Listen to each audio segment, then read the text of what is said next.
Hi, welcome. I'm Joni Martin. I'm an independent Stampin' Up! Demonstrator located in Southwest Wisconsin. Today I'm sharing a video with you to make a pretty birthday card that really would work with all kinds of papers you have in your stash and uses the deckled rectangle dies. It's a great card. I can't wait to share it with you. Here's the pretty birthday card we're making.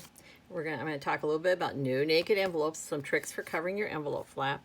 I'm going to show you this card, but this is done with the deckled rectangle dies. You can find the item number in the blog post underneath this YouTube video. But this is a card that would work with any paper pack you have. Just pick colors from your paper and pull it together. So let's look at what's involved in our card.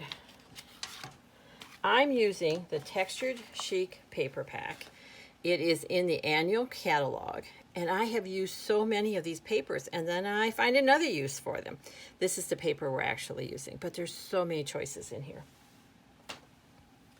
So our card, I took the colors from the card. So the great thing about Stampin' Up! Is everything coordinates. I don't have to stop and think, is this the right brown? Is this the right pink? So I grabbed the soft suede and the petal pink because those are the ones that seem to work best with the paper pack, the paper piece I chose.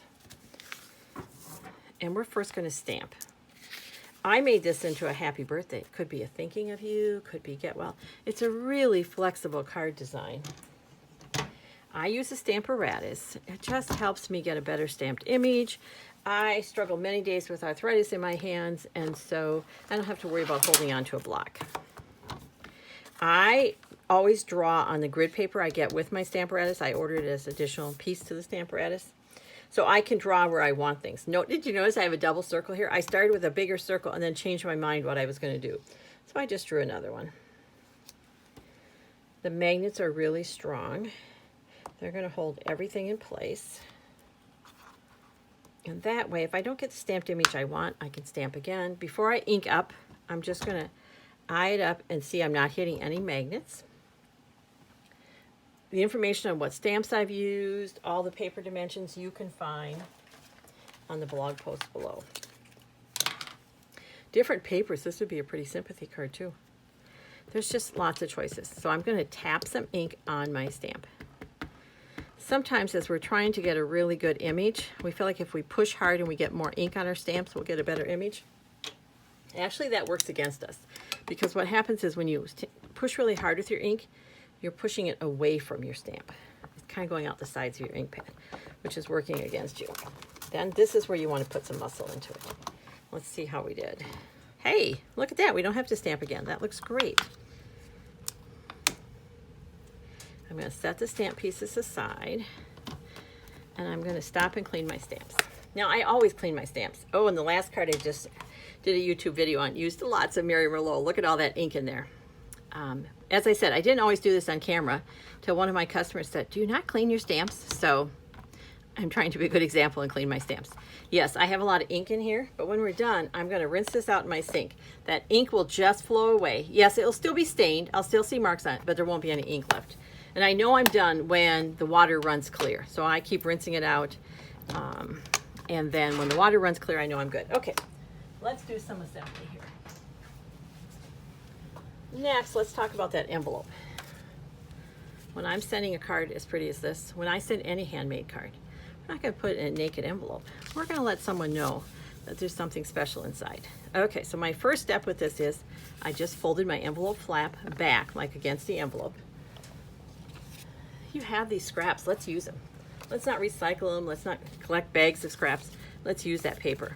I'm adjusting my light a little bit. There we go. This is a green glue job. Now I always say use the adhesive you're most comfortable with, and that's usually true. But on this envelope flap, you want to use green glue because you need to get adhesive all the way around the edge. Just a little tip about gluing. When you are gluing two pieces of paper, the glue always goes on the smaller piece. So what I mean is, this piece is bigger than my envelope flap, so the glue's going here.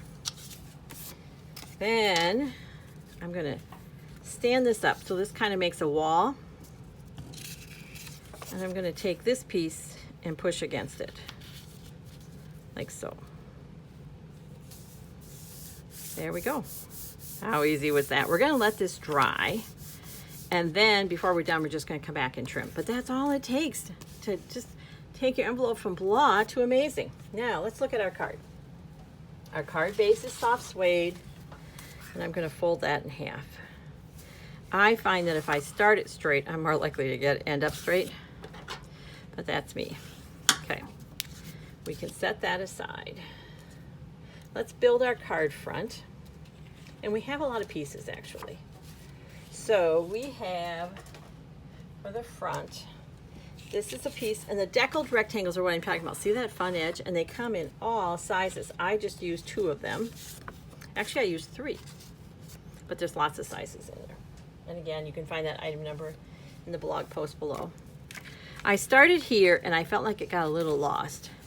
But look what happens when you just put a touch of white behind that.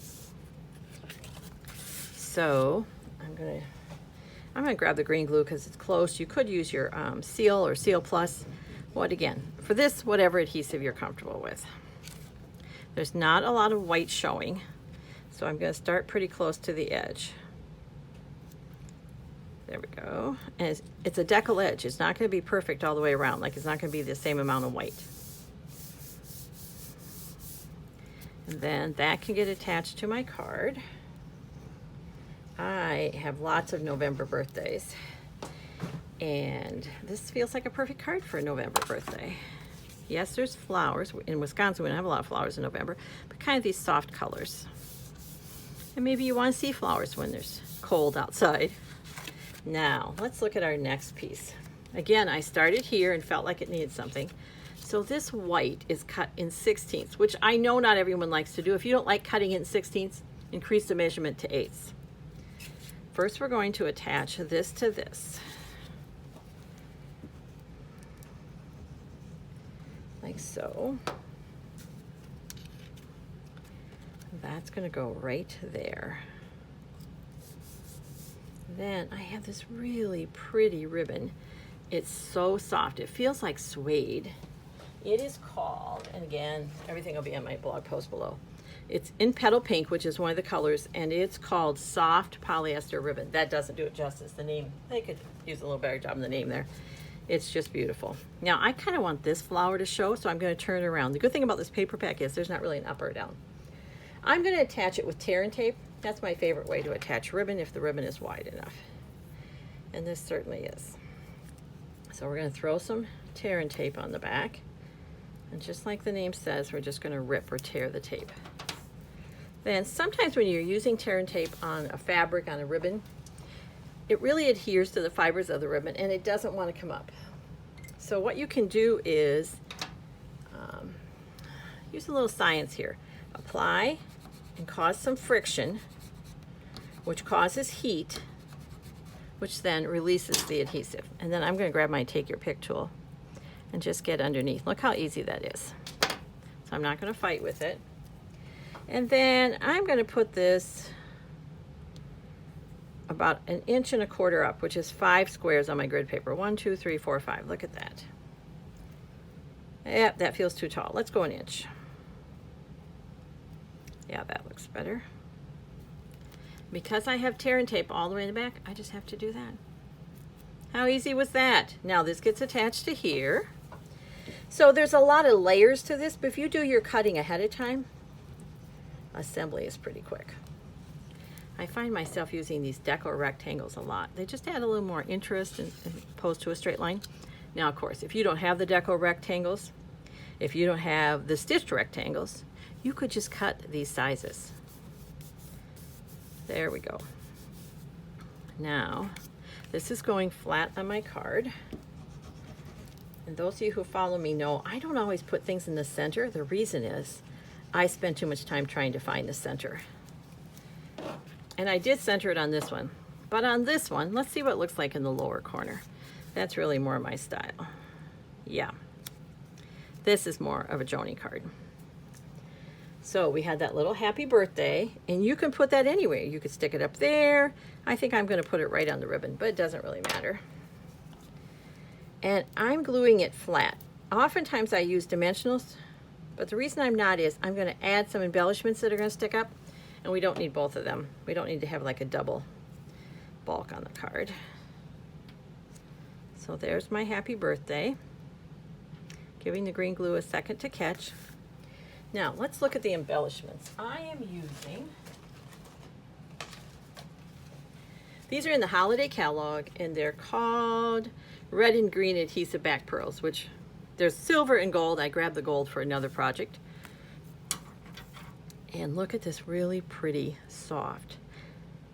It just picks up the color in there. It's just gorgeous. When I add embellishments, I do them in odd numbers, and I tend to do them in a roughly triangular shape. It's a little more pleasing to the eye. There. Okay.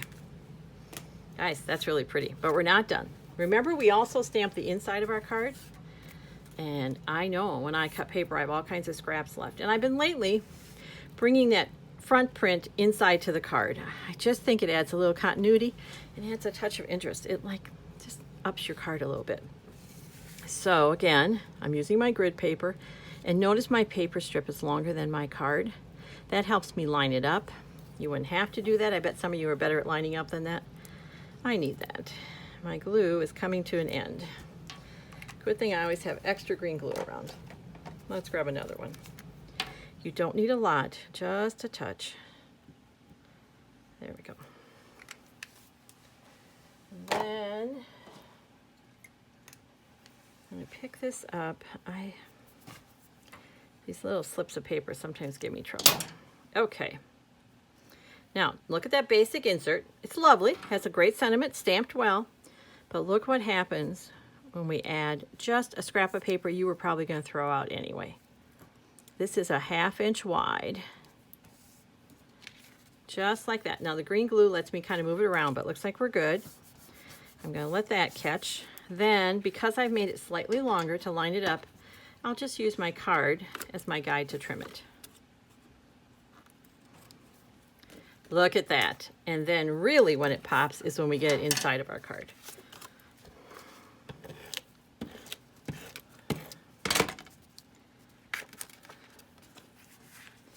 Like so. Get this straight. Look at that. Doesn't that just like such a little thing? Does so much for your card. And your card is done except for your envelope flap. All we have to do here is trim.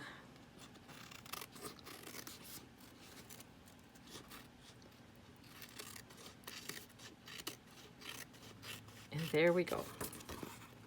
That was easy. And again, a piece of paper that really maybe you weren't going to use for anything else. You can find all the directions on the blog post below.